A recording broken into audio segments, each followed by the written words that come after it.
So, you're familiar with the interlinking stitch in Sprang.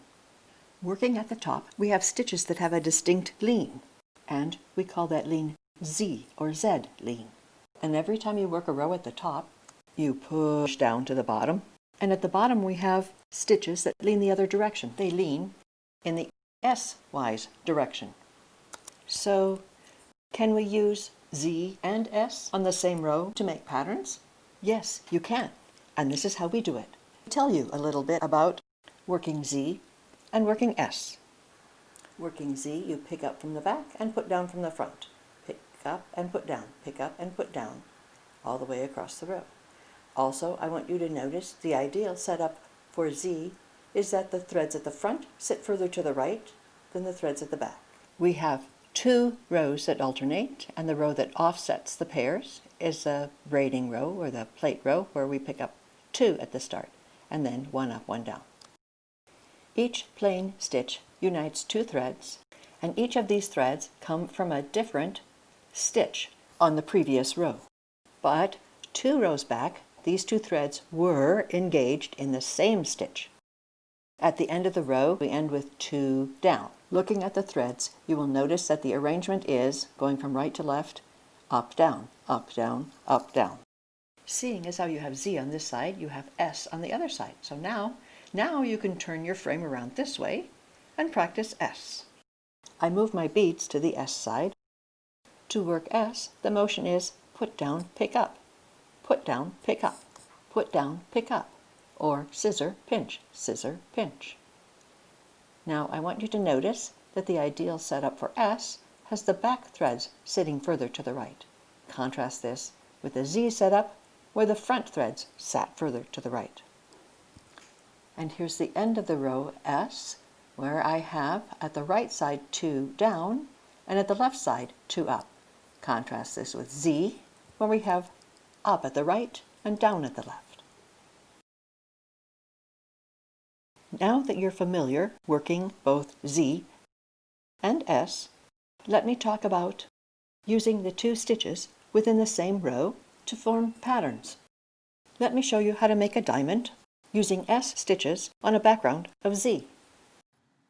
What we're going to do is make 1 S stitch on the background of Z, and then on the next row we make 2 stitches and then 3 stitches. It gets wider. We decrease the number of S stitches to make the diamond smaller at the bottom. This is the pattern we're going to use. Let me explain the way my patterns work. Each thread is represented by 1 square. The dashes indicate stitches uniting 2 or 3 squares. The blue and green squares indicate right edge and left edge stitches. So let's map out a diamond of S on a background of Z. Yes, this could be your pattern, but to change the lean of the stitches, you're going to have to do something special. And I've colored in the pattern here to help indicate the special things you're going to have to do to be able to change the lean of the stitch. Key are the transition stitches, the places where Z changes to S and S back to Z again. We will work through this step by step. Row 1 begins with a right edge stitch, then there are 5 plain stitches, and then there's this funny lavender stitch. Let me show you what this means. The easiest way is to work your row in regular interlinking, and then we're going to count. Count over to that 7th stitch, and then we're going to twist that stitch the other direction. I'm twisting it S-wise. That is, the left thread comes over across in front of the right thread. And there we have 1 S stitch in the middle of the row. I want you to really see that S stitch in the middle of the row, and if you have troubles finding it, what you look for are the 2 down threads on one side and the 2 up threads on the other side. That 1 S stitch in the middle interrupts the up down of the Z with 1 down up of S in the middle of the row. So we have 2 downs together and 2 ups together on either side of the S stitch in the middle of the Z. Now let's look at row 2. Row 2 has 6 plain stitches, and then there's a burgundy colored stitch and a pink stitch. Yes, these colors are significant. I call them transition stitches. The burgundy stitch is at the change from Z to S, And the pink stitch is a transition stitch from S to Z. Let me show you how this works. You're going to work 6 plain stitches. You can count to 6, or you could also keep your eye on those 2 threads that are together at the back. Now, this is the stitch that involves the first of those 2 threads at the back, and this is the last normal Z stitch that you will do here. If you try to work the next stitch as Z, you will see it just doesn't look right. If, however, you use the next 2 front threads, these 2 threads, and if you look 2 rows up, you'll see, yes, 2 rows up, they were engaged in the same stitch. 2 rows back, these are the 2 threads you need to use, and we're working them in S. That means you take the thread from the left, cross it over the thread to the right, and that makes an S stitch. That was the first of the 2 S stitches, worked on 2 front threads.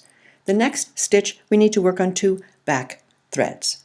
Once again, you'll know something is amiss if you take the wrong thread. It doesn't look right. We need to use these 2 back threads for the next stitch. We're going to work S on these 2 threads. That means I take the thread from the left, and I'm going to cross it over the thread to the right. That makes an S stitch. There we have the second S stitch. And now the threads are in perfect setup to go back to Z. Pick up, put down the rest of the row. Once again, at the end of the row, I want you to look and see those 2 S stitches on the field of Z. Notice to the right of these 2 stitches, we have 2 threads that are together at the back. And at the left, we have 2 threads together at the front. And this demarcates the zone of S in the field of Z. Looking at row 3, we have a right edge stitch, then 4 plain stitches, and then, 3 different S stitches. Let me show you. Row 3 begins with a right edge stitch, pick up 2, put 1 down, and then plain stitches, but keeping my eye on those 2 threads that are together at the back. So let's zip over to the place where I'm working a stitch using the first of those 2 stitches at the back. This brings me to the transition stitch. I need to work a stitch on these 2 front threads. That's the burgundy colored stitch. I work that in S this way. A normal S stitch comes next, and then I need to work an S stitch on 2 back threads, these 2 threads. Now you need to keep those back threads under control because the right of these 2 threads frequently is missing and you don't know where it is, and then you're liable to make a mistake. These are the 2 back threads that you need to make this S stitch transitioning out of S and back to Z. Work Z stitches, 1 up, 1 down, to the end of the row. Now at the end of the row, let's look and see. We have 3 S stitches. To the right of these S stitches, there are 2 threads at the back, and on the left, there are 2 threads together at the front. That's how we make the top of the diamond. Each row, the transition stitches are worked in S. So how do we make the lower part of the diamond? How do we make it get narrower? Here's the pattern again. Look at row 6 and notice the transition stitches are different. The transition stitches are now worked in Z. And this makes the area in S smaller. On this pattern, the decrease starts on a follow-up or overplate row. Doesn't really matter. It can be a plate row or overplate row, but here it's row 6. I'm going to work until I've used up the first of those 2 threads together at the back. I'm now going to work a stitch on these 2 front threads. It's a transition stitch, but this time in Z direction. Pick up, put down. So I reach under, bring the right thread under and up. That's Z. And now I will work 4 S stitches. Put down, pick up. And the 4th one uses the first of those 2 threads that is together at the front, which means the next stitch is transition. And this transition stitch worked on these 2 back threads. I'm going to work it this time in Z direction.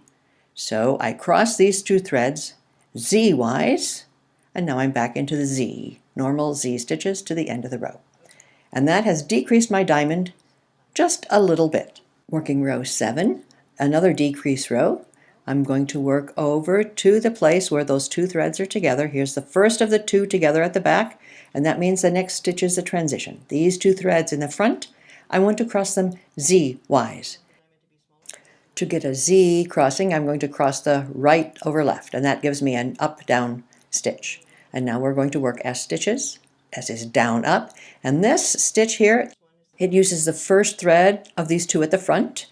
That's down, up, so that's the last normal S stitch, and now I have to work a transition stitch. Transitioning out of S. I'm going to use these two back threads, and I want to cross them Z-wise. So I'm going to reach under the first, grab the second one, bring it up, and that makes my up-down Z crossing right here. And then I will finish the row with normal Z. Up, down, up, down. And that's the second decrease row. So to make the diamond smaller, we work the transition stitches in Z, yes? But there's one more thing you need to notice at the very bottom of the diamond. Some people find this kind of surprising, but after you've worked only one S stitch, the next row there is something special you need to do on the Z stitches to bring everything back to normal. Here I've just completed row 9, and you see that one S stitch in the middle of the row, and notice we've got 2 down to the right and 2 up to the left of this S stitch. Even though there's no S stitches worked on row 10, we do need to do something to bring everything back to normal Z, and this is what happens. I'm working normal Z until I get to this place where there's the 2 threads together at the back. I work the first of those 2 threads together at the back in a stitch that's a normal Z, and then you'll notice that the next stitch just doesn't work right. That's because this stitch really needs to be worked on the 2 front threads. You see these 2 front threads, these are the ones that were engaged in a stitch 2 rows back. Work a stitch on these 2 front threads, and then you're going to need to work a stitch on these 2 back threads, transitioning out from that S that happened above. And now finish the row in Z, and now your diamond is complete. Let me give a bit of an explanation of sprang logic for these different colors of stitches, these different ways the stitches have to happen. Each interlinking stitch is composed of 2 threads, and each of these threads come from a different stitch. We'll call them the 2 parents. A Z stitch with 2 Z parents is a normal Z stitch. Likewise, an S stitch that's beneath 2 S parent stitches is a normal S stitch. Trying to create an S stitch when the 2 parent stitches are Z is a very awkward stitch. It's easiest done if you do it in Z and then just twist it around the other way in S, the way I showed you. When you have a Z stitch on the right and an S stitch on the left, then a stitch below that uses 1 thread from each of these 2, this stitch is going to have to be worked on 2 front threads, and that's this burgundy stitch. If you have a situation with an S stitch on the right and a Z stitch on the left, then the stitch below, using 1 thread from each of these stitches, needs to be worked on 2 back threads, and that's a pink stitch. So in summary, this is the meaning of those different color of stitches, and you can use this as a key to that pattern that we've been using. The different colors help you make the appropriate movements to transition from Z to S and back again. For more information, including written instructions for this S&Z diamond, please visit my website, spranglady.com.